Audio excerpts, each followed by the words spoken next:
Hello and welcome to this week's Modern Toyfare Reviews. This week I'm taking a look at the PX Previews exclusive 1000 Toys Hellboy figure. If you've already picked up this figure or plan to, let me know your thoughts on it down below in the comments, and let's go ahead and get started.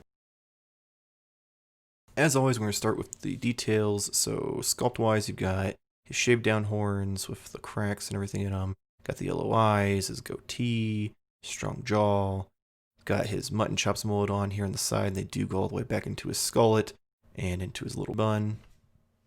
And yeah, go down to his chest that is a rubber piece molded over the skeleton.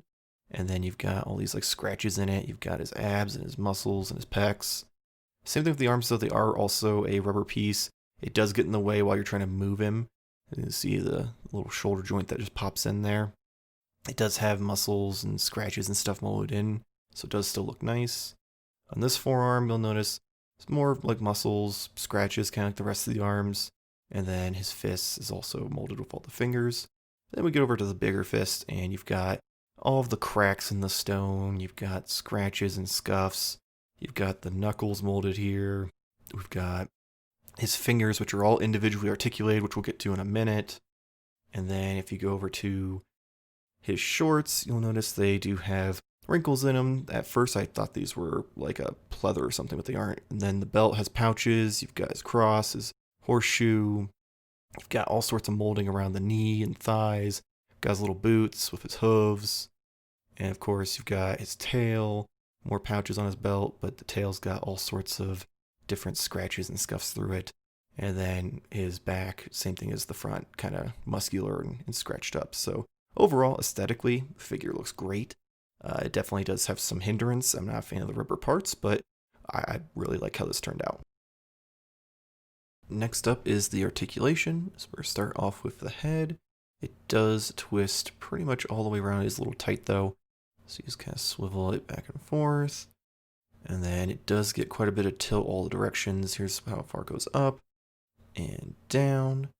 And then if we move over down to the arms, it does go pretty far out. As you can see, that rubber piece does get in the way. But you can get about 90 degrees. You can get the arms to go pretty much 360 degrees and forward and backwards. The right arm you have to be careful because it does pop off, at least on mine, pretty easily. And that rubber piece does get in the way. He does have a ball joint. The larger fist does hinder how much articulation it has. However, it does have a separate joint, so you can kind of get more out of it there, which is kind of nice. It makes it so you're not stuck with just like a 90-degree angle. And then as far as his other arm, ball joint gets a pretty good articulation there. And then his elbows do swivel a little bit to kind of make it so you can get different angles, which is nice. His wrist peg does go all the way forward and backward, and then spins all the way around. I will warn you, it is a pain getting the alternate hands on and off though. The larger fist also swivels. It does have a little bit of a wrist articulation forward and back, not much. And then here's the weird thing for me. The fingers all are individually articulated with like 4 or 5 like joints in the knuckles, and you can kind of get different stuff out of them. Personally, I don't like how this looks. I think it breaks up the aesthetic of the figure. So for me, 9 times out of 10, this figure is going to have his hand kind of curled up into a fist. Moving on though, we do have the midsection. You can get quite a bit, but as you can see, that rubber mold just pops right up. And then trying to bend him forward, you can do it, but it's definitely a task. He does swivel a little bit, but it's kind of, again, that rubber mold just gets in the way. The legs do go pretty far out, not quite 90 degrees. Forward does get a lot more motion though, backwards not so much. We do have double joint knees, which are pretty nice. You do have a thigh swivel and a boot swivel. And then his hoof does go all the way forward, all the way back. And then because it's on like almost like a ball joint, it does twist a little bit, so you can get a little more range of motion out of it, which is nice. And overall, like even with that, it's not bad. I will mention his tail does move, but it's kind of just, it just twists. left, right. The belt does get a little bit in the way, so it can pop off, so you have to kind of be careful with that. But overall, it's not bad. You can get him into some decent poses. Alright, so next up we have accessories. First is his alternate head, which has kind of just a little bit of an open mouth. You do have holes for the horns, which I'm not sure why they didn't just include a second set of the shaved down ones, since you obviously don't get the long ones with this version. Oh well. But next we do have some hands, only left hands though, unfortunately. No alternate hands for the larger fist. This one's more of an open, kind of reaching with like the fingers spread out, really nicely sculpted. The next one is more of a relaxed hand, so if you just want him chilling, or if you want to maybe have him like petting a cat or something. And then you do have a trigger finger hand. I will warn you, these are all hard plastic, so not only getting them on the wrist peg is a pain, but also getting the gun into this hand is a bit of a pain. Not sure why they went hard plastic when they went rubber for his chest and arms, but it is what it is. You do have the gun, which does look really nice and sleek. It definitely looks good when you pose him. And then you do have the holster for the gun. This, it in theory is nice, but I don't like the fact that it opens from the top. It kind of defeats the whole purpose of this like clasp. And it's kind of bulky and gets in the way, so personally I'm not going to pose it with it. You do have his soft goods shirt, which is really nice. You do have to remove the right arm to get it on though, because the fist won't fit through the sleeve. Still looks really nice though. And then probably my favorite part is his trench coat.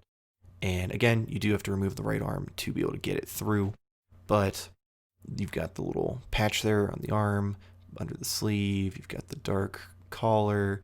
The best part is pretty much the entire thing is posable. You've got wires going down through the back, up through the sides, even like over where it actually is closer to his body, so you can get this in pretty much any pose you possibly could imagine, and I think it really turns out nice. Alright, so last up is the box itself. You do have the slip cover that has image of the figure on the front. Not really anything on the sides, but then on the back you do have an image from the comics of Hellboy, which looks really nice. And then if we take that off, give me a second here. Got just this kind of all black, says Hellboy at the back. Up at the top it does say 1/12 scale and 1000 toys and with gold. You've got the logo on the side there. Flip it around, you got the Hellboy logo. You've got the names of the people who worked on it, Dark Horse logo, all that kind of stuff. You do have Hellboy on the top, and then all the please don't put this in your mouth and choke and die labels on the bottom. So pretty bland. Luckily I'm not an in-box collector, so not a big deal to me.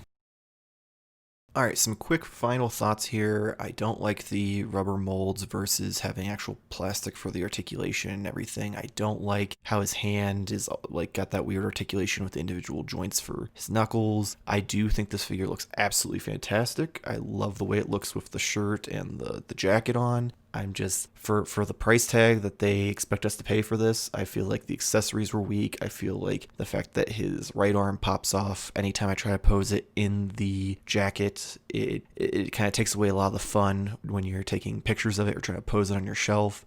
So I will say, if you're a Hellboy fan and you can find this at a good price, jump on it. It's a great figure for the right price. But at $100, I feel like they could have done a lot better. So that's going to wrap it up for this week's video. As always, if you enjoyed it, please make sure to like and subscribe. Hit the little bell to get notifications when our videos go up. We have Modern Toyfare reviews on Mondays and Modern Toyfare news with me and Jamar on Fridays. If you want to support the channel, there's a little link below for tpublic.com. It takes you to our store. We have all sorts of different shirts and mugs, phone cases, pillows, all sorts of stuff with our logo on it, or just other designs that I've worked up in Photoshop, so feel free to give those a look. Also, make sure to check us out on social media. Twitter and Instagram are at Modern Toyfare. We do currently have a giveaway going on, so also check out Modern Toyfare News to hear more about that. Hopefully we'll see you next week, same toy time, same Toyfare channel.